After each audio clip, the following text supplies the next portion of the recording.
prêche de Victor Vivier. Quand le bon Dieu eut terminé tout ce que vous voyez sur la terre, les chênes, les bouleaux, les rivières, il fit un grand jardin avec des arbres bien plantés de toutes les manières.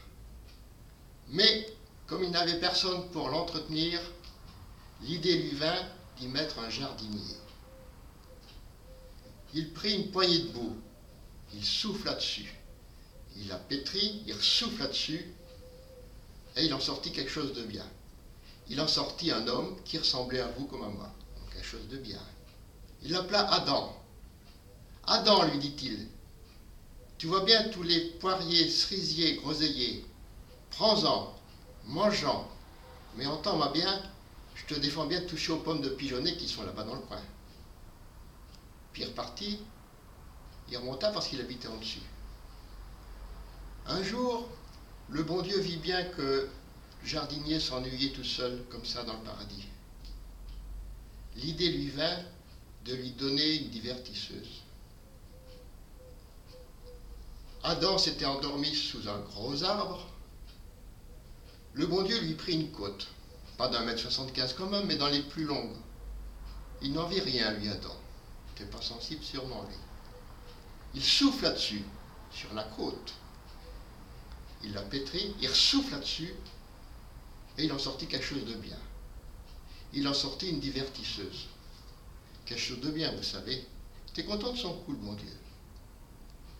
Mais il s'en méfiait de celle-là, vous allez voir. Il avait bien raison de s'en méfier. Il les lâcha tous les deux dans le paradis. Ça marchait pas mal au début.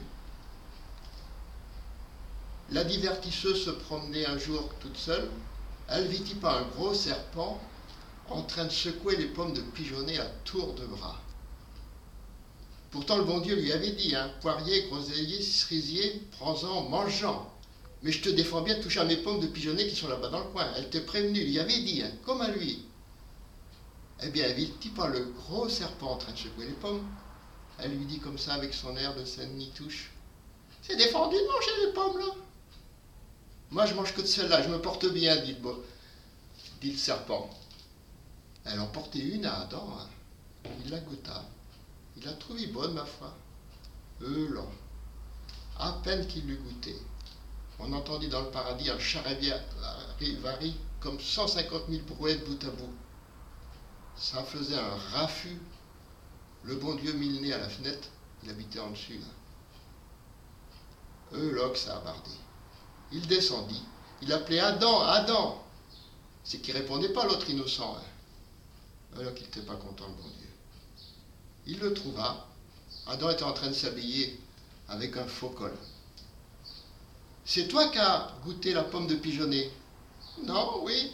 C'est la faute à la divertisseuse que vous m'avez donnée. Où est-ce qu'elle est, cette chipie-là? Où est-ce qu'elle est, cette proie-là? Il la chercha, il la trouva. Elle était en train de ramasser des feuilles de vigne pour s'habiller. C'est toi, espèce de chipie, qui a porté une pomme à Adam? Oui.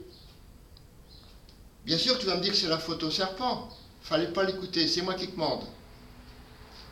Et il leur donna un grand coup de pied au derrière. Il les chassa du paradis, et il leur dit, vous serez obligés de travailler, de trimer, de gagner votre vie à la sueur de votre front. Et c'est depuis ce temps-là que sur la terre, on est obligé de travailler, de trimer, de gagner notre vie à la sueur de notre front. Amen.